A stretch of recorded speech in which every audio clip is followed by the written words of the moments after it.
Olá, navegantes, sejam muito bem-vindos. Esse é o Opinião Navegante, eu sou o Júlio. A nossa convidada de hoje trabalha como policial penal, Simone Reis. Simone, obrigado pela presença. É um prazer estar participando aqui desse bate-papo gostoso aqui do Navegantes. Simone, policial penal, como é que isso começou? Claro que o que eu falo aqui é sobre minhas experiências pessoais. Não é em nome da instituição a qual eu pertenço. Sim. Você sempre teve essa tendência para a área mais de segurança pública, assim? Então, vamos contar agora um pouquinho da história da Simone Reis, né? Nesse mundo. Do começo. Como começar do começo. Como muitos que ingressaram, né, nas atividades dos concursos, a febre dos concursos, eu procurava estabilidade, né? A gente fez. Eu lembro que eu fazia um cursinho preparatório e, na verdade, eu estudei para passar no INSS. Né?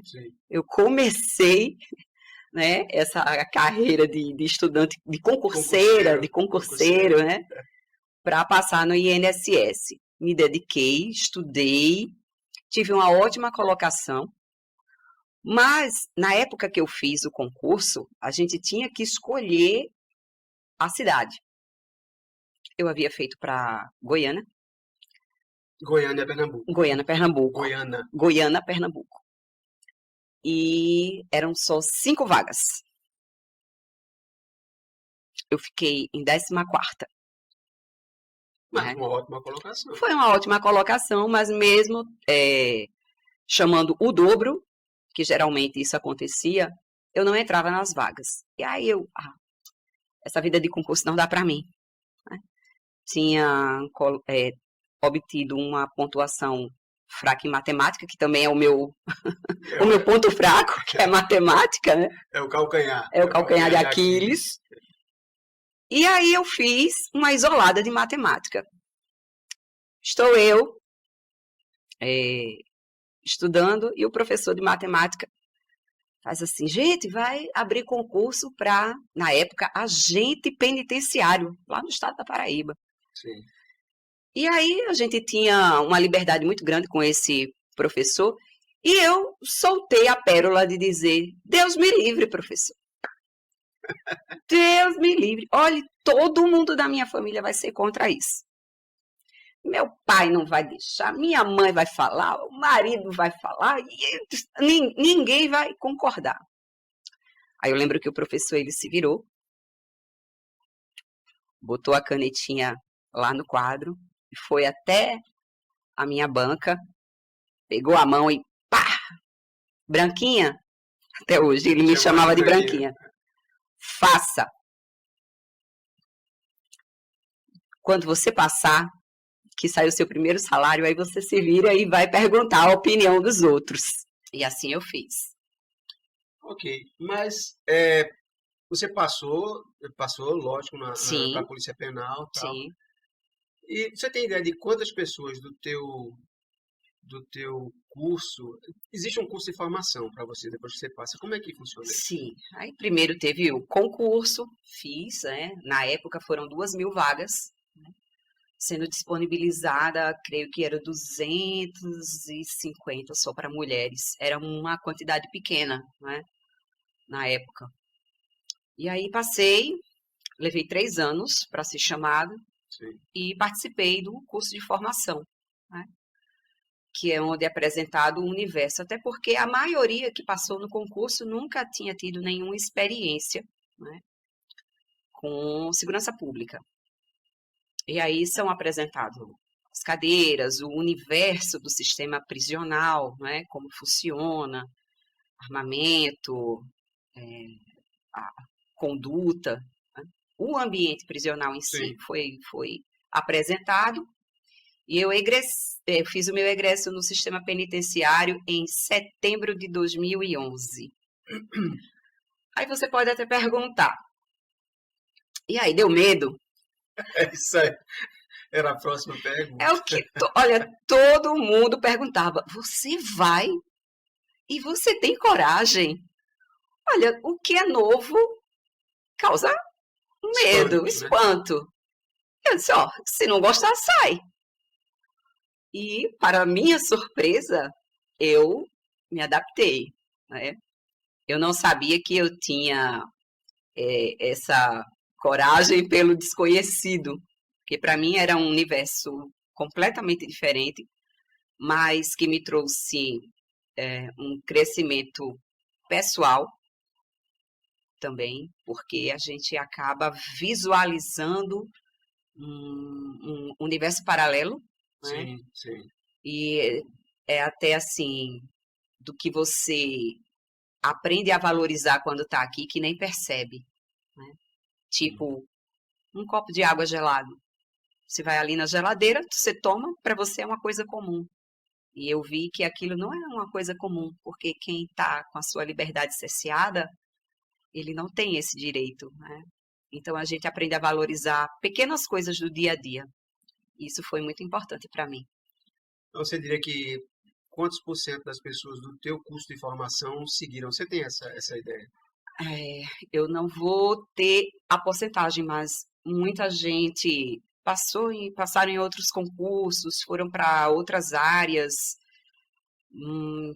Não tem. Muita gente saiu. Eu creio que uns 30% já foram para outras áreas.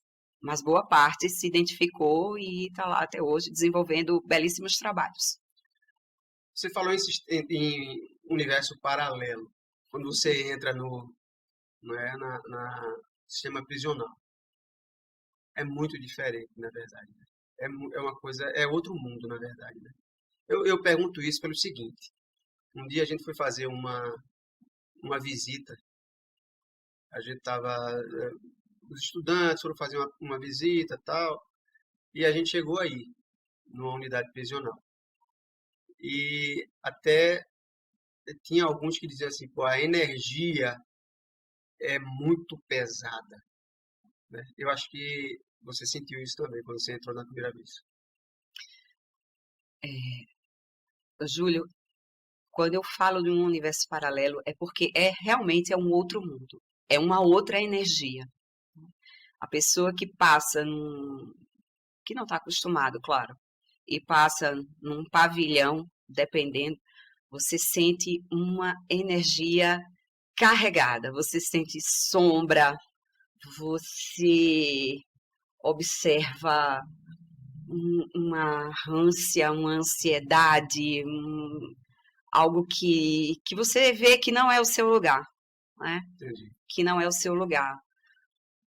Porque muita gente ali, eu não digo nem que teve acesso a, a estudo, muitas pessoas que estão ali tiveram acesso sim ao estudo, mas eles resolveram ir para o lado errado. Então, cada um de nós carregamos a nossa energia. Isso. E a maioria, uma boa parte, não tem uma energia tão positiva ali, que quer realmente ficar no mundo do crime. O que não é 100%, não é? O que não é 100%. Mas é pesado. Pesado. É pesado. Você também é palestrante, né? E Sim. uma coisa que você falou que eu fiquei prestando muita atenção é o seguinte: você disse que as pessoas achavam que policial penal, porque é uma nomenclatura mais ou menos nova, né? Porque antigamente era Isso, agente penitenciário, não é isso? isso. E as pessoas acham que até hoje que é só abrir e fechar grade. Você estava falando a esse respeito. É, é verdade. É, a emenda constitucional 104 foi promulgada em dezembro de 2019, e aí a gente passou a ser polícia penal. Porque antigamente você falava assim, agente penitenciário, e vinha muito na mente, muita gente não conhece, Até hoje. e muita gente acha que é abrir e fechar grade. Mas isso é porque a mídia passava em filmes, em novelas, né? E eu achava engraçado, porque quando eu entrei, eu achava que ia encontrar um monte de colegas para trabalhar, tudo de cara fechada, né? Sem feminilidade, Hum. né? E foi completamente diferente, né? Foi completamente diferente. E a polícia penal, ela não só está ali para fazer o cumprimento da determinação judicial. Existem N atividades dentro da polícia penal. No meu estado, no estado a que eu sirvo, né, nós temos grupos de operações especiais de escolta para os presos que vão para audiências.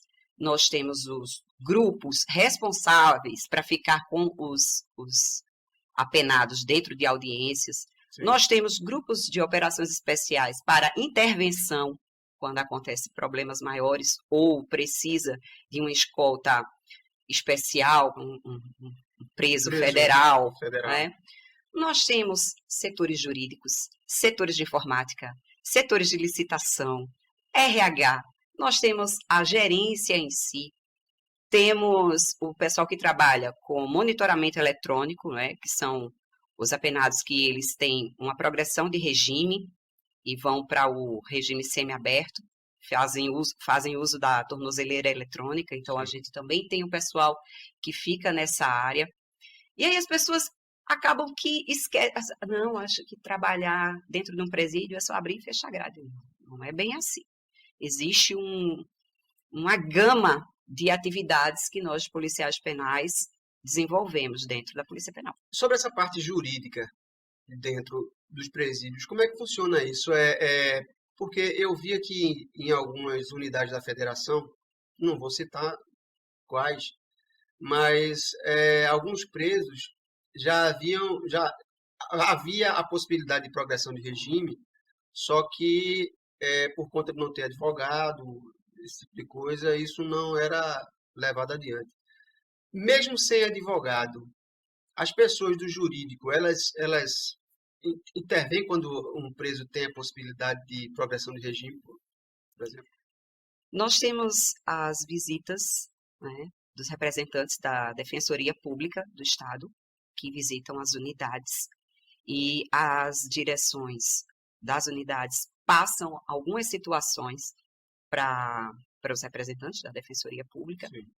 E eles fazem esse atendimento. Aí já não é o setor jurídico do sistema, a gente apenas informa a Defensoria Pública que vai prestar essa assistência aos presos que não têm uma condição financeira para arcar com advogados particulares. Em termos de honorário, esse tipo de coisa. Isso. Muito bem. Você entrou já faz um tempo no sistema para trabalhar. De lá para cá, mudou alguma coisa? Encontrou alguma facilidade assim, tecnológica? O que é que você pode dizer? O que eu posso dizer é que, em questões de investimento no sistema, demos um salto de quando eu entrei até agora, né? Eu falo em questão de fardamentos, equipamentos e a própria tecnologia que vem ajudando a gente. Antigamente era uma coisa muito burocrática, muito papel, e hoje a informática, ela agiliza, né? Vou dar o exemplo do monitoramento eletrônico. É uma coisa fantástica. Você ter a informação de um tornozelado que está a quilômetros de distância e você receber as informações de onde ele está, se ele saiu do perímetro que foi demarcado judicialmente para ele ficar, se ele quebrou, né, aquele horário que era para ele estar recolhido. A gente recebe essas informações via satélite, então isso ajudou muito, ajuda até no controle do excesso de presos dentro das unidades, sim, né? Da população carcerária, que hoje a gente pode fazer esse monitoramento, passar para o judiciário e a coisa fluir, ter uma fluidez maior. Sim. Existe o Congresso Brasileiro de Mulheres na Polícia, né? Você participou a primeira vez, conta um pouquinho dessa história para gente. Então, eu me empolgo para falar sobre esse congresso, tá? Esse congresso mudou a minha vida. Eu costumo dizer isso, que eu sou muito grata por ter tido essa experiência. A primeira vez que eu participei foi só como a ouvinte, né? Eu Sim. fui assistir o congresso e fiquei muito empolgada. Foi em 2020, o Congresso Brasileiro sobre Mulheres na Polícia. E aí eu recebi um convite no ano seguinte para participar de uma mesa redonda. Fiquei muito grata. E aí no outro ano eu recebi o convite para ser palestrante, que foi o ano passado. Esse ano eu fui para apresentar. Então, assim, hoje o Congresso Brasileiro sobre Mulheres na Polícia faz parte de uma rotina, né? Sim. E o que foi de tão extraordinário que esse congresso me proporcionou? Que a gente costuma dizer que só tem goteira na nossa casa. Isso. E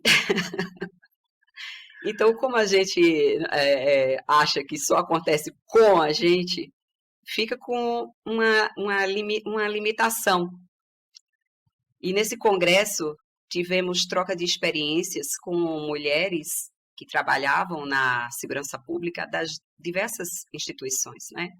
E aí Diversas unidades da federação.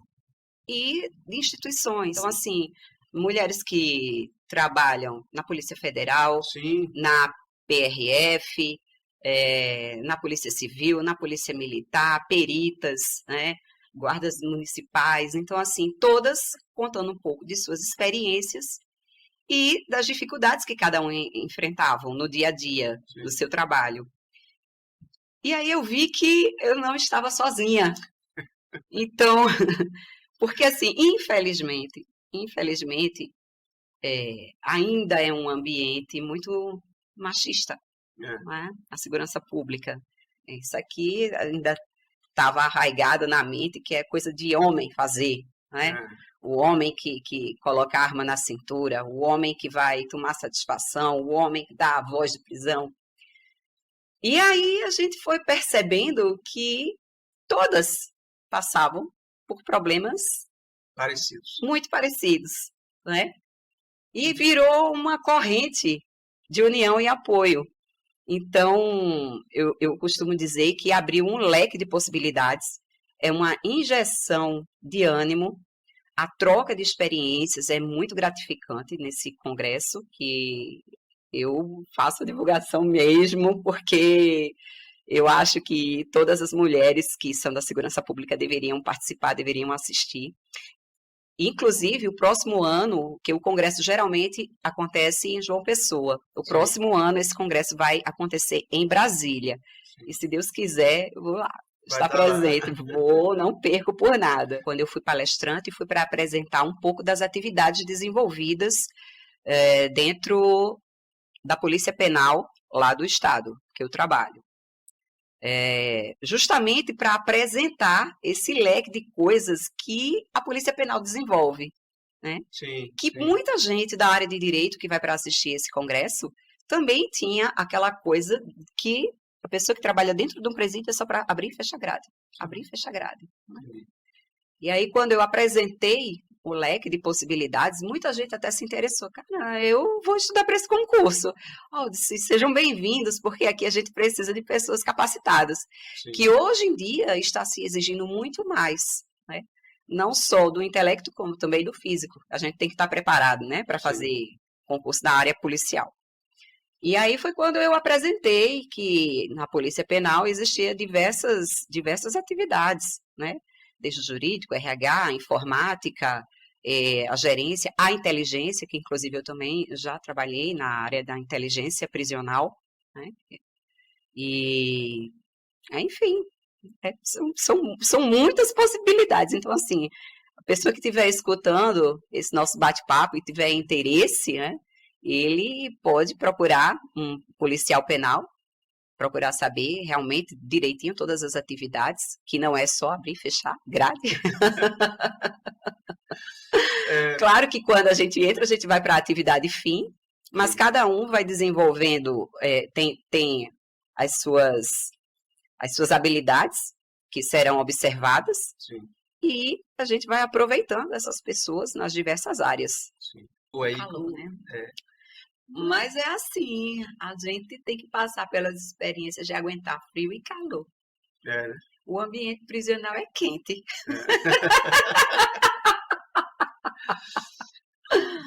Deixa eu te fazer uma pergunta. É o seguinte, isso me interessa bastante até. Quando o apenado ingressa no sistema prisional, ele passa a ser regido pela LEP, pela Lei de Execuções Penais, não é isso? É. Quer dizer, alguma coisa a respeito de tornozeleira eletrônica, a respeito, vai direto para o juiz de execuções penais, né? E É não, ele quem determina. ele é quem determina. E não para o juiz. Isso aqui parece óbvio, mas é importante a gente dizer. Não para o juiz que prolatou a sentença, mas ele passa agora a ser regido pela Lei de Execuções Penais, né? Vocês trabalham com a LEP, claro. É. Era só isso, para saber mesmo e para deixar claro, porque muitos advogados iniciantes não têm a noção ainda. E outros até que fazem uma carreira inteira só de LEP. Eu não sei se você tem conhecimento disso, mas o cara pega e faz a carreira dele só especializado em LEP. Enfim. Quer dizer que nesse congresso você foi primeiro palestrante e depois foi convidada a ser A mestre de cerimônia. a mestre de cerimônias do congresso. Isso, foi. Então, quando foi esse ano, aconteceu, Sim, né? E a gente tinha a mestre de cerimônia oficial do congresso. sim. Você E, conhecia? sim, conhecia. Ela é policial militar. Só que ela precisou viajar e chocou com a data. Sim. E aí o organizador do congresso estava com a mão na cabeça, o que é que eu faço, o que é que eu faço, o que é que eu faço? Às vésperas, praticamente, eu fui, se você estiver precisando de alguma ajuda, estou aqui. Mas eu não imaginava que seria esse tipo de ajuda. Para ficar de frente. E aí ele fez assim, eu preciso. Eu disse, estou aqui para ajudar. Eu gosto de ajudar. Estamos aqui para isso. Você vai apresentar o congresso. Eu disse, não era tanto, né? Só ajuda. Eu disse, homem do céu, eu nunca fiz isso. Mas tu tem a primeira vez, né? É caveira tem que enfrentar. Eu disse, cara, é mais fácil enfrentar uma rebelião, né? Porque um monte de gente ali. Uma coisa é você entrar, passar uma hora palestrando um assunto e sentar. Outra coisa é você passar 2 dias apresentando as pessoas e estar ali para não deixar ficar uma coisa monótona e estar interagindo. Isso. Mas missão dada é missão cumprida. Não tem e assim aceitei, deu certo, graças a Deus, pelo menos ninguém criticou, não. Eu sei que aconteceu uma situação engraçada, bem depois do congresso, eu precisei ir no Procon, e aí estou lá resolvendo uma coisa para minha mãe. Quando eu estou saindo, duas pessoas que trabalham, uma moça, um rapaz, fez assim, desculpa eu perguntar, você não é a moça do congresso? Nossa, eu tô famosa! Foi ótimo, sou eu mesma. Olha só, durante esse tempo que você está trabalhando no sistema, qual é o momento mais tenso que você já participou? Alguma rebelião, alguma coisa assim? Você pode falar alguma coisa a respeito? Até para as pessoas que estão querendo... Sim, vamos lá. Eu vou dizer, a primeira coisa tensa foi primeiramente, o meu primeiro dia de trabalho. Quando eu comecei, a gente não tinha muita estrutura, né? Lá para uns 13, 14 anos lá atrás, a gente não tinha muita estrutura. E aí eu fui trabalhar no complexo em Campina Grande. Na Paraíba. Na Paraíba, interior. Trabalhava no presídio feminino de Campina Grande, que fica dentro de um complexo. Sim. Um pouco afastado da cidade, bem afastado da cidade, né, às margens de uma BR. E na minha primeira noite faltou energia. Dentro do complexo todo. Foi. Mas pronto. Aí eu olhei assim para a companheira que já tinha um pouco mais de tempo. Tem arma? Tem. Mas está lá no alojamento masculino. Eu disse, que ótimo. A porta fecha? Mas isso é um ferroninho, que bom. Entrei só para morrer no primeiro dia. Mas tinha sido uma coisa realmente rápida que foi resolvida no sistema de eletricidade lá do complexo. Foi uma coisa rápida, passou.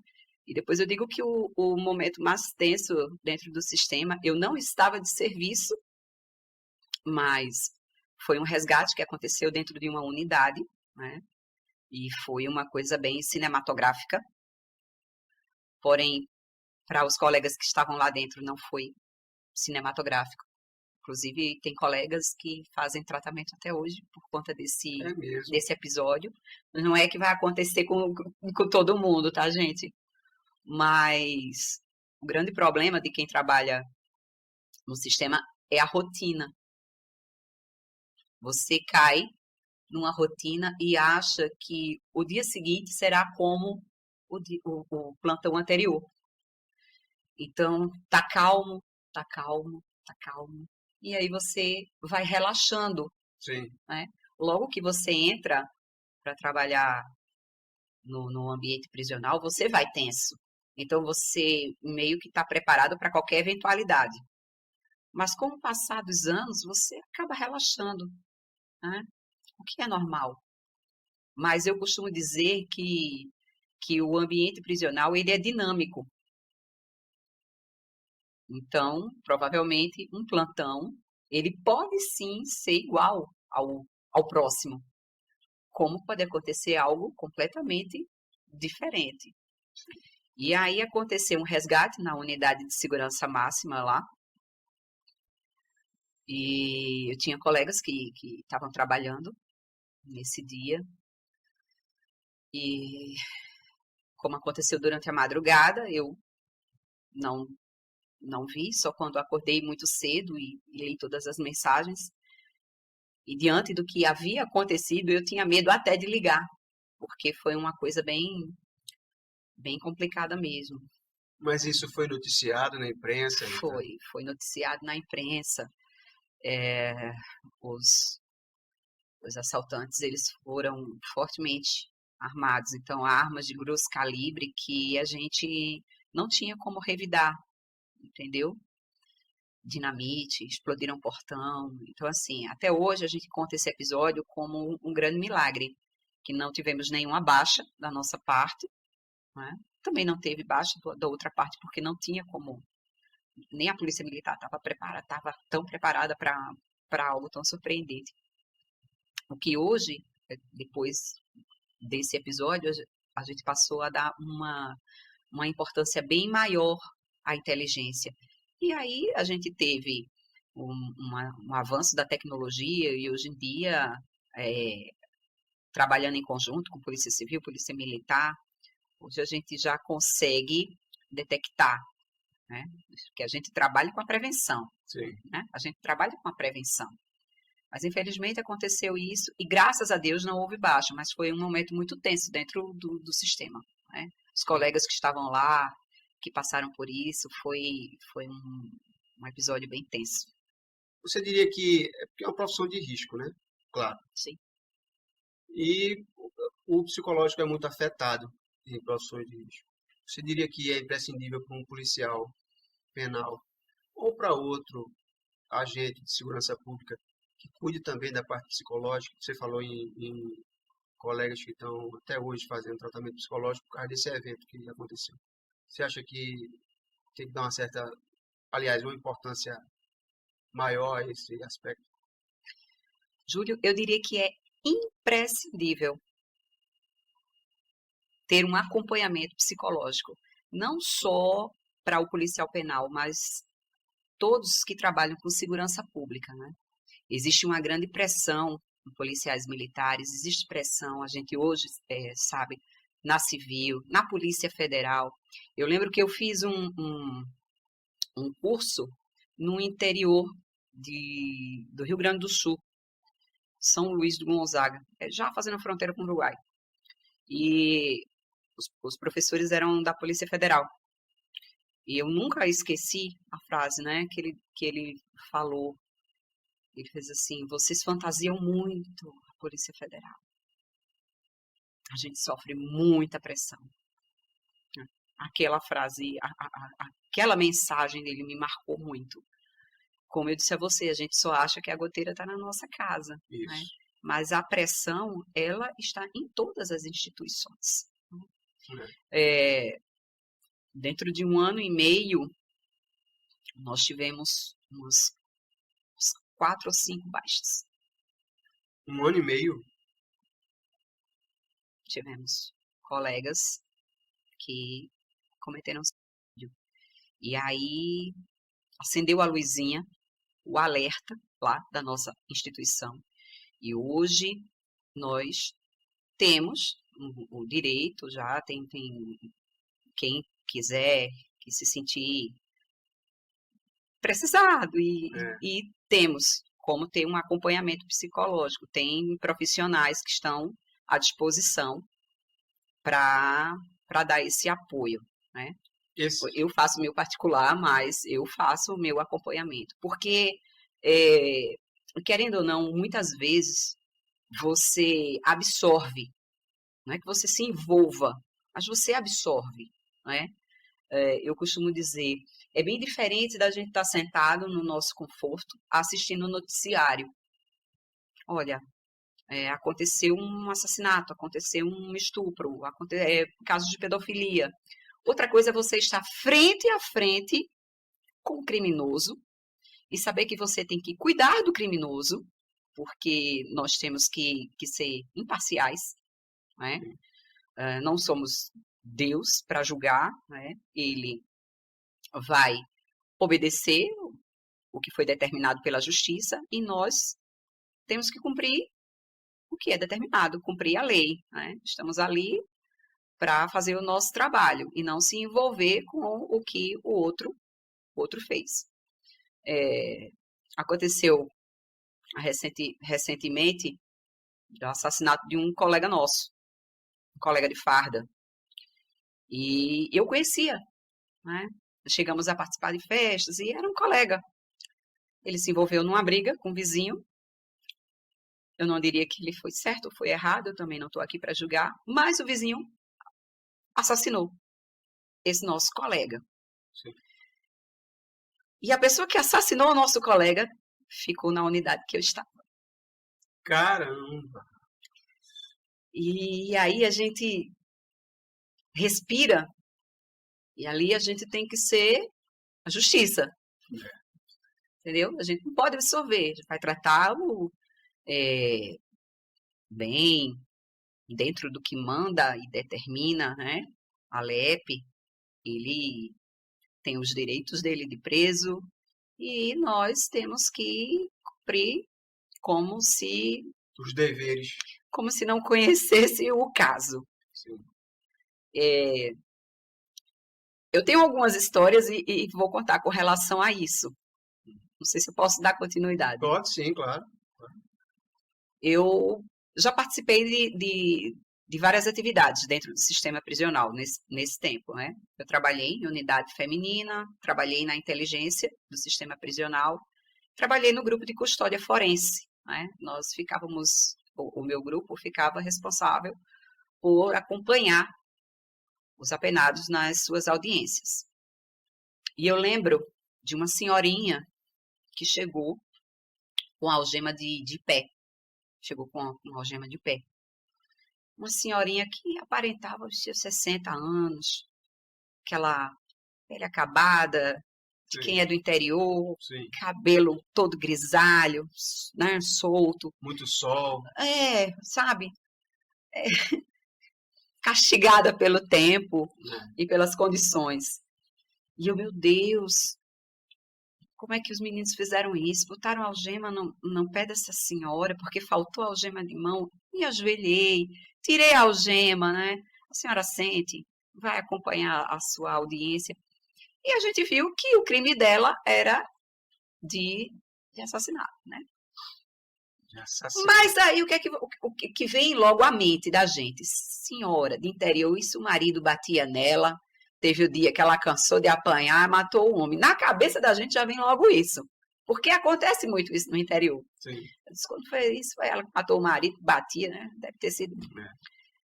E, enfim, é uma guerreira. É uma guerreira. E aí, nessa audiência dela, a gente determinou que uma senhora também, que era policial penal, acompanhasse na audiência. Começada a audiência, depois de um certo tempo, a colega de farda desce transtornada. Eu não fico com aquela mulher, eu não fico nessa audiência, eu não fico. Eu disse, calma, vá tomar uma água. Você deixou a senhorinha sozinha lá, o juiz vai brigar com a gente. E aí, corri, peguei o elevador no fórum, né? Fórum criminal. Subi para acompanhar a audiência da senhorinha. O que foi que essa senhorinha tão meiga fez? A senhorinha tinha matado uma criança de 4 anos para magia negra. Sério? Na época, o meu filho tinha a idade do menino que ela matou, não é? Caramba! E o juiz, quando ele está lendo a sentença, ele fala até as vozes, né, que a criança falou, o que disse na hora, o que falou para a mãe. Infelizmente, a mãe participou dessa situação. Nós éramos treinados a não ouvir o que o juiz estava falando. A gente estava ali para tomar conta do apenado, que já era uma técnica que a gente usava para não se envolver e não absorver aquilo ali. Mas foi inevitável, porque era uma senhorinha, então o que foi que a senhorinha? Eu prestei atenção, cara, eu prestei atenção. Quando o juiz começou a falar o que a criança estava falando antes de ser morto, o que ela tinha feito, eu disse, eu vou jogar essa velha do quinto andar, velho. Eu vou jogar essa mulher do quinto andar. Senhor, me dá força, Senhor. Eu não estou ouvindo isso. Lá. Mas é aquela coisa. Você começa a absorver, sem querer, as maldades no mundo. E se você não cuidar, você adoece. Fora pressões que todo mundo passa em trabalho, fora pressões que nós passamos na nossa vida pessoal, né? Que a gente não deve levar uma coisa para outro canto. Nem o problema do trabalho você deve levar para casa, nem o problema de casa você tem que levar para o trabalho. Eu sempre soube administrar muito bem isso. Mas chega um momento que você não tem como soltar isso. Então, você tem problema de casa, problema do trabalho, problema familiar. E essa pressão, ela é muito perigosa, principalmente para quem trabalha na segurança pública, que tem acesso à arma. Sim. Entendeu? Então, voltando à sua pergunta, é imprescindível ter um acompanhamento psicológico. Todos nós precisamos, assim como a gente precisa de um cardiologista para tratar do coração, a mulher precisa do ginecologista para todo ano fazer o seu check-up, a gente precisa fazer um check-up também na mente. E precisamos também de válvulas de escape. Então, a minha é treinando. Adoro correr, adoro treinar. Isso, a gente vai... É isso que vai oxigenando meu cérebro e tento não absorver essas situações. Isso, já que você deu o gancho, depois dessa história pesada, vamos para a válvula de escape. Você é um atleta, você... A gente pode classificar assim. Eu tento. Mas você corre bastante, participa de corridas, são maratonas, é isso? Eu ainda não sou maratonista não, mas eu tento correr, tento não ser do meu limite, faço 10 km. Só isso, só cara. Isso. Só isso. 10 km, só isso. Eu tento fazer meus 10 km, tento, sempre que posso, estar na academia, não por questões de estética. A estética é um bônus. Eu costumo dizer que a estética é um bônus. Sim. O bom é você envelhecer com condição de subir uma escada, isso, de apanhar um objeto que caiu no chão, né? Isso. De não ficar cansado para andar. Eu costumo dizer, na minha profissão, na pior das hipóteses, você tem que correr. Eu incentivo a corrida. Você que quer participar da segurança pública, quer fazer parte dessa família da segurança pública, olha, você tem que correr. Precisa, tá? Seja para pegar alguém ou seja para fugir de alguém, você vai precisar correr.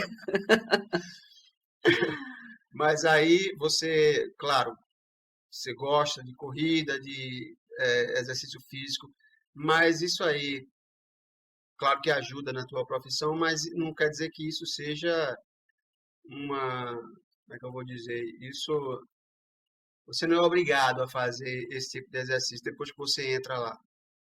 Nós não temos a obrigatoriedade de fazer. Quando eu fiz o concurso, não foi exigido o TAF, O TAF. que é o teste de aptidão física. Hoje em Mas dia, mas eu creio que hoje já, o próximo já vai ser exigido, né? isso. Já vai ser exigido. E para quem quer entrar em grupos de operações especiais, é bom estar com cardio em dia, né? Corridinha, uma barra mínimo, né?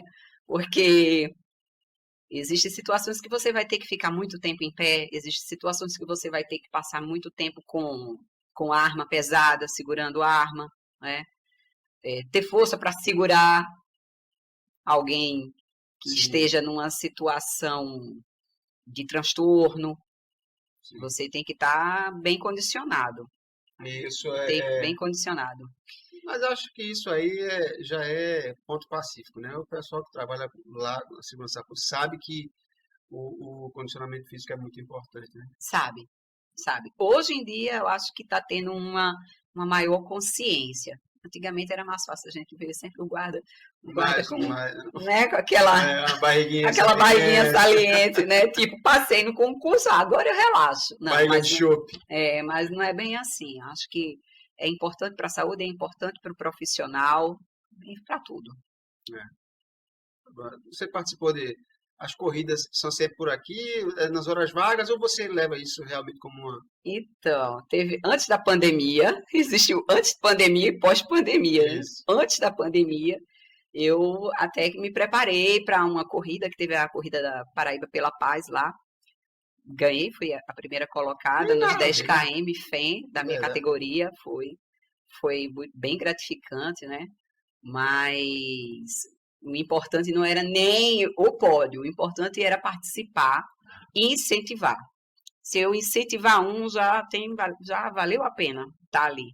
Eu costumo postar treinos, sempre que eu estou correndo, né? Sim.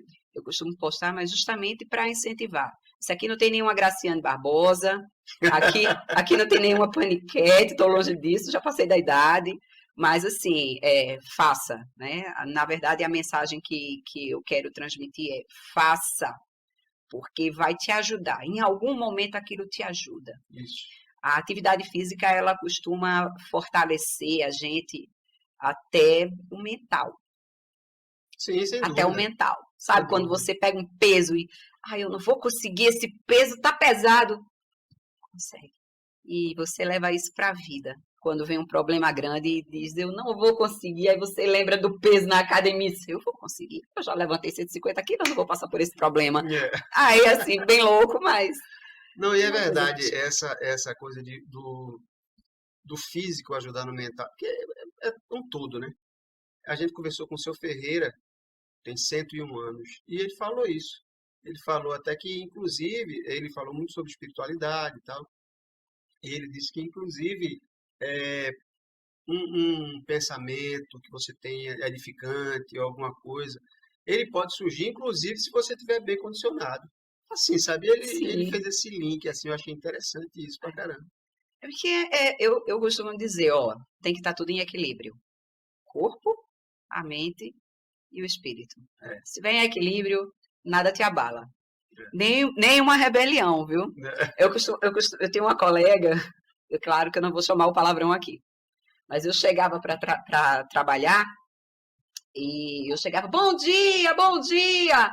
Ela olhava assim para mim, bom dia! Um sol desce, um calor, um monte de preso fazendo zoada, não sei o que. Mas porque ela não estava condicionada fisicamente. Se ela tivesse condicionada fisicamente, ela estava dando bom dia igual a mim. Isso. Eu ria. Mas a gente consegue contagiar. Quando a gente está bem, a gente contagia. E muitas vezes, eu vou até voltar a um gancho que você falou do mental. Sim, por favor. Dentro da unidade prisional, não se engane, você será médico, polícia, juiz, advogado, psicólogo. Muito psicólogo, eu diria. Você será. É uma profissão que exige tudo de você, porque nem sempre vai ter um médico ali. E, às vezes, você até salva vidas, Isso. né? Tá certo que uma porcentagem muito grande que está ali dentro, está ali porque quer, porque Escolha, né? não quer sair daquilo ali. Isso. Mas existe uma porcentagem que quer sair. Existe uma porcentagem que tem consciência de que errou. E às vezes uma palavra você consegue dar uma mensagem que ele não teve acesso dentro de casa. Eu lembro que quando eu trabalhei no presídio feminino lá em Campina Grande, Paraíba, eu ouvi frases de reeducandas dizendo que eu já tinha dado um conselho que não conseguiu ouvir da mãe. Muita gente não tem a estrutura familiar, e aí amizades erradas, facilidade, né? Principalmente no quesito tráfico, Isso. né? A facilidade em ganhar dinheiro com fácil, leva algumas pessoas para o caminho completamente errado.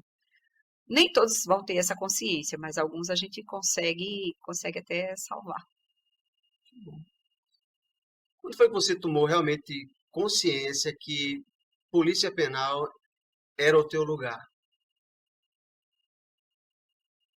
Então, assim que a gente entra num determinado concurso, né? Tudo é muito novo e a gente leva um tempo para se descobrir. Isso. Eu passei 7 meses trabalhando numa unidade prisional feminina. Foi quando eu comecei a visualizar os mundos, como a gente falou, né, do universo paralelo, né? Vi a realidade ali dentro, né? Não era mais o que se falava, nem filme, nem novela. Eu estava num ambiente, vivendo ali, ao vivo e em cores. Mais cinza do que tudo. E, posteriormente, eu trabalhei na inteligência, eu passei uns 3 anos, e eu acho que eu ainda estava com deixa a vida me levar. Sim. Então, depois passei um tempo no grupo de custódia forense, que eu me senti muito à vontade, mas por incrível que pareça, quando eu me descobri realmente que era aquilo que realmente eu queria, foi quando veio a pandemia. Foi quando veio o problema de saúde mundial, né? Veio essa pandemia. Nós, do grupo de custódia forense, fomos tirados e foi feita uma proposta para fazer como se fosse uma filtragem para o sistema, né? Lá nós não temos o que aqui em Pernambuco tem o COTEL, lá nós não temos. E aí a gente precisou fazer um cuidado para poder mandar as pessoas para dentro das unidades. A gente tinha que ter um certo controle. Então, o que foi feito? Dentro de uma central da Polícia Civil, nós pegamos uma carceragem. Então, todos os presos da Polícia Militar, da Polícia Civil, que chegavam, eles tinham que passar 14 dias com a gente. Se não apresentasse nenhum problema, nenhum Covid, não tem Covid, aí sim a gente mandava para as unidades prisionais. Era um centro de triagem. Era um centro de triagem. Era a palavra que eu queria. Era a nossa triagem. E foi punk. Eu acho que durante todo esse tempo, eu não trabalhei tanto como trabalhei nesse período. No período do auge da Covid, né? Mas por que você fala isso? Porque tudo que acontecia ia para esse centro para poder vocês distribuírem para cada unidade, é isso? Isso. Eu prestei uma ajuda a uma unidade masculina. Vale salientar que eu gosto de trabalhar em unidade masculina, porque muita gente pensa assim, a mulher ela só trabalha na unidade feminina. Não. Não, não. Não. Eu mesma gosto de trabalhar em unidade masculina. Sim. Eu me sinto bem. Mas é perigoso. O perigo está em qualquer lugar. O perigo está mais na rua do que dentro do presídio, porque lá a gente já reconhece e sabe que está guardadinho. Aqui na rua a gente não sabe quem é quem. Eu costumo dizer isso. Então, nesse período, eu posso dizer que eu me senti muito útil, né? A gente teve que mostrar realmente o que era coragem, porque enquanto todo mundo estava dentro de casa, a gente tinha que sair para trabalhar. E a gente tinha que receber pessoas, né? Teve um momento que muitos policiais penais estavam doentes. A gente teve uma baixa, uma redução de pessoas trabalhando, de efetivo. E aí a gente trabalhava por 2, trabalhava por 3. Foi cansativo, né? O inimigo era invisível. Isso. O inimigo era invisível, exatamente, né? Tudo era desconhecido. E a gente, o que a gente conhece, a gente tem uma arma e tem uma algema. E a gente vai usar uma máscara e um álcool e não sabe. Então, o ambiente prisional, ele é um pouquinho complicado. Isso. Porque a gente não tem como trabalhar separado. Ó, fica aí tantos metros de mim. Não tem. Você trabalha com muita gente, né? Corpo a corpo, né? Corpo a corpo. E foi um momento que eu me senti muito útil. Foi justamente também o ano que eu participei do congresso, eu assisti o congresso, e ali eu fui vendo que era a minha praia, sabe? Sim. Que realmente era a minha praia. Ah, mas você não pensa fazer um concurso para outra coisa, só se for para passar desse para o federal, mas vai ser dentro do sistema prisional. Vai ser dentro do sistema prisional. Eu me apaixonei pelo sistema prisional. Nesse período, nesse problema todo de saúde, as visitas, como é que ficou? Porque a gente sabe que quando se interrompe visita, a coisa fica mais complicada ainda, né? Isso. Como é que ficou esse lance das visitas nos presídios? Não sei se você pode falar nos presídios, mas a tua experiência, pessoal, como é que foi? Você viu esse negócio? Deve ter interrompido as visitas, né? As visitas foram interrompidas, né? E aí a gente pensava que ia ser um grande problema, mas os reeducandos, eles foram muito conscientes, porque eles também tinham medo do invisível, né? Agora, o inimigo era um só para todos, tanto para quem estava intramuros e extramuros. Sim. Então, a gente tinha que preservar tanto os familiares dos apenados, como os próprios apenados. E eles foram muito conscientes. Então, o que acontecia, geralmente, existe um dia de feira, né, que a gente costuma dizer a feira, que um familiar vai e leva material de higiene, material de limpeza, coisas que às vezes o estádio não pode proporcionar para eles, e a Alep garante e autoriza. Então, um familiar ia deixar, dava o nome, passava para o apenado. E aí, como eles iam ter contato com seus familiares? E aí vem a parte da tecnologia. Isso. Aí vem a parte da tecnologia que foi uma peça-chave, nos ajudou muito e mudou também muita coisa no judiciário, que foram as videochamadas.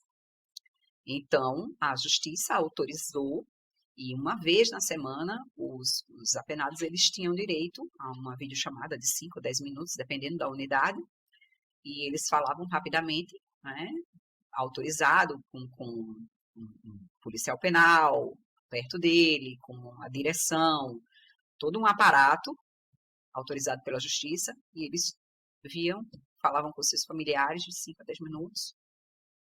Mas não teve um problema maior, que eles tomaram consciência logo de início. Quando viu que a coisa era pesada, Eles tomaram consciência, né? Tomaram consciência, os familiares davam notícia através da videochamada, né? Então, diziam o que estava acontecendo aqui fora, que muitas vezes eles podiam ficar pensando que era conversa dos policiais, que eles ali, Sim. mas aí eles ficaram sabendo realmente e deu certo. Mesmo com essa barreira sanitária, eu acredito que deve ter tido um ou outro caso. Um ou outro eu estou sendo bem, mas eu acho que houveram casos muito graves desse problema. No estado da Paraíba, nós tivemos um controle e obtivemos um sucesso com a população carcerária, que não aconteceu muito com os policiais penais. Então, assim, o adoecimento do efetivo foi muito grande, mas a gente conseguiu drasticamente evitar isso dentro das celas. Aconteceu? Aconteceu. Tínhamos, foi feito um hospital provisório para quem apresentasse algum tipo de sintoma, Sim. que era retirado da cela, via com quem ele tinha tido contato, e aí a gente também já ficava observando. Esse que apresentou qualquer sintoma, podia ser um resfriado, já era retirado, isolado, ia para o hospital de campanha que a gente montou, e foram poucos. Quer dizer, houve Apenados foram poucos. Policiais penais foram muitos. Mas isso devido a uma barreira. Houve uma barreira sanitária. Vocês fizeram, Sim. então, uma barreira sanitária, Sim. mas com algum efetivo extra de médicos ou profissionais de saúde, ou foram vocês mesmos? Não, tivemos ajuda de profissionais de saúde, já que o governo ele disponibilizou para a gente, porque querendo ou não, era uma população bem delicada, Isso. a população carcerária, né? Isso. Que eles não tinham como viver isolados. A gente sabe que a população... Não tem uma cela para cada. Não tem uma cela para cada. Mas a gente teve todo um apoio do governo nessa época, né, lá no nosso estado, e deu certo. Graças a Deus deu certo. Deu certo. Tivemos baixas de policiais com o Covid, mas a população carcerária a gente conseguiu ter um bom êxito. A gente escuta falar muito, inclusive eu acho que é o principal assunto de TCC, quando se fala TCC em faculdade de Direito, que é ressocialização. A gente fala muito sobre isso, a gente escuta muito sobre ressocialização. Na prática, o que é que você pode dizer sobre ressocialização realmente? Claro, de acordo com o que você vive, enfim. O que é que você tem a dizer? Existe mesmo a ressocialização? É possível? É possível ressocializar, às vezes, quem nem foi socializado? É possível, sim. É possível, sim. Eu vou falar de maneira superficial, porque aqui eu estou falando mais das minhas experiências, mas o estado que eu trabalho, Paraíba, é um estado de destaque no quesito ressocialização, né? Nós trabalhamos com força essa área, tanto na questão de educação como de ressocialização. Lá temos muitos projetos, somos um estado que ganha prêmios nessa área. Inclusive, a gente tem um reeducando que faz medicina. É mesmo? Faz que coisa medicina, boa. Isso, lá em Campina Grande. Que coisa boa. Então, assim, tem todo um esforço do judiciário junto com o sistema para proporcionar que o reeducando ele estude, né? É motivo de muita alegria. Nós temos um projeto muito bonito também do Castelo de Bonecas, que acontece com os presídios femininos. né? Como é que é? Castelo Castelo de bonecas, de bonecas. onde as apenadas, as reeducandas, elas fabricam bonecas e o dinheiro ele é convertido para uma ajuda da família mesmo, né? Que vai Sim, para sim, uma poupança delas. sim. E quando saem, elas têm uma profissão. Sim. A gente também tem produção de telescópio em uma Telescópio. em uma É de nossas mesmo? cadeias, isso, que também está ganhando aí notoriedade. Então, assim, tudo Ah, usando isso eu não os sabia. exatamente, tudo os nossos reeducandos participando. Incentivo. Então, assim, os secretários, tanto o último como o atual, eles são muito engajados nessa área, e viemos explorando muito, e acontece sim, é possível ressocializar, é possível sim. Claro, como eu já cheguei para você, não vai ser 100%, nem todo mundo vai querer, mas oportunidade não falta. Inclusive, nós temos lá um sistema de escritório social, onde depois que o reeducando ele cumpre a pena, ele vai como se fosse para um banco de dados de trabalho. Sim, E nós sim, encaminhamos ele para o mercado de trabalho, sim. entendeu? Né? Com parcerias com empresas e até dentro da própria secretaria a gente faz uso desse pessoal. Então, assim, é dada a oportunidade. E aquele que quer, Ele consegue. ele consegue. Eu tenho experiências, eu vi pessoas que conseguiram sair, que hoje trabalham, são pessoas que quiseram apagar, né, o passado e levam uma vida normal. E isso é muito bonito e gratificante para a gente. Quando você fala a respeito dos investimentos que o Estado no qual você trabalha fez, esses investimentos são investimentos em pessoal e eu acredito que seja um investimento também físico, em estrutura física. Você pode falar a respeito?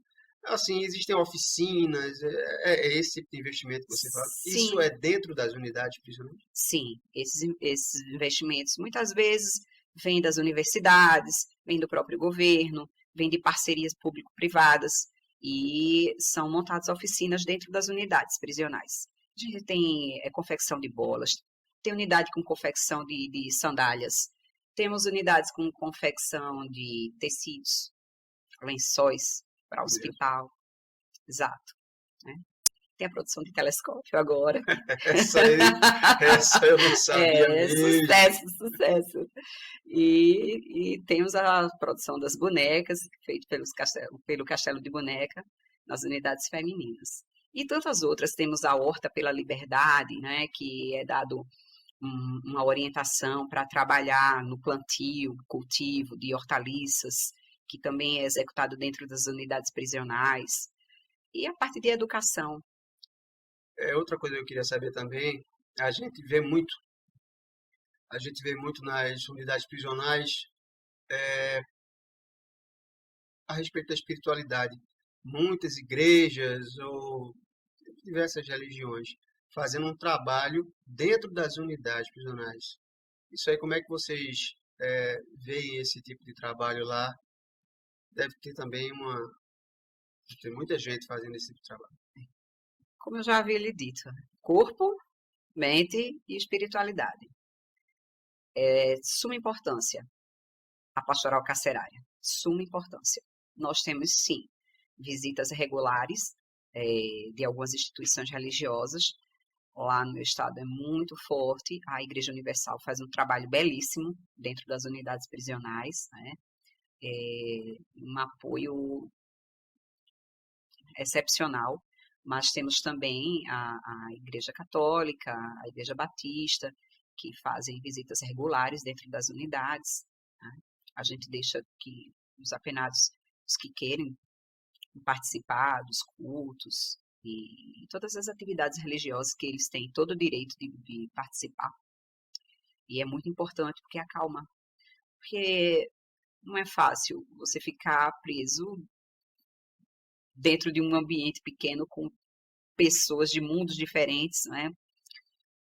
Por mais amigo que seja, às vezes a gente dentro de casa não, você não consegue, você não consegue ficar dentro de casa o tempo todo, você né? brinca com o irmão? Eu costumo brincar, olha o Big Brother, você está dentro de uma casa com gente bonita, com festa, com piscina, com academia, com tudo de bom, e você se estressa com o outro, você briga, só praticamente vai surgir tapa. Então você imagina num ambiente que você não tem piscina, que você não tem festa, que você não tem...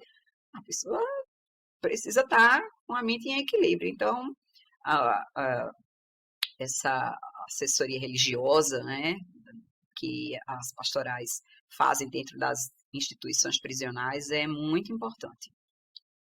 Mas as unidades disponibilizam alguma sala ou alguma coisa para que isso aconteça, ou é no pátio mesmo, no pavilhão? Como é que funciona isso? Porque eu pergunto isso porque são vertentes diferentes, né? Igreja Católica, são todos cristãos. Sim. Acredito que seja mais cristão. Mas tem Igreja Católica, Igreja Evangélica, é tudo no mesmo pátio ou a unidade disponibiliza algum tipo de local? Depende muito da unidade. Geralmente acontece no pavilhão, né? A instituição religiosa, seja a pastoral carcerária, o pessoal da Universal, ou Igreja Batista, tem unidade que eles entram de cela em cela, tem unidade que ele fica no pavilhão e faz o culto, celebra a missa. Quando é celebração mesmo, né? Geralmente acontece no pátio, mas cada instituição religiosa ela tem o dia e o horário já pré-agendado, fixado pela unidade que eles visitam. Isso é resolvido com a gerência, pelo menos lá, Com a gerência da unidade. No estado que eu trabalho. Isso, com a gerência, né? E aí eles autorizam a instituição naquela unidade e aquela unidade disponibiliza o dia e o horário que a instituição vai ficar fazendo a visita, entendeu? Então, a religião, a maioria é cristã, né? Mas vamos lá, a Igreja Católica vai estar todas as quintas naquela unidade, a partir das 14 horas, né? A Universal, todas as segundas, a partir das 15 horas, naquela unidade. Então, assim, são horários já prefixados, de acordo com a unidade e com a instituição, e autorizados pela gerência. Ok. Ok. Eu quero te agradecer demais pela participação, foi ótimo. A gente aprendeu um bocado sobre esse tema que é espinhoso para muitas pessoas. Quero realmente agradecer por ter vindo. Eu é que agradeço essa oportunidade, né? Gostaria de dizer que aqui eu vim só falar um pouco da minha experiência, né? Eu não posso falar muito da minha instituição, eu não tenho autorização. Querendo ou não, nós obedecemos a hierarquia. Isso. Mas aqui foi um papo gostoso para falar um pouco sobre minha vida, sobre algumas experiências que passei. E me sinto honrada em estar aqui participando e dividindo isso com vocês. Muito obrigado. E você, navegante, muito obrigado por ter assistido e até o próximo episódio.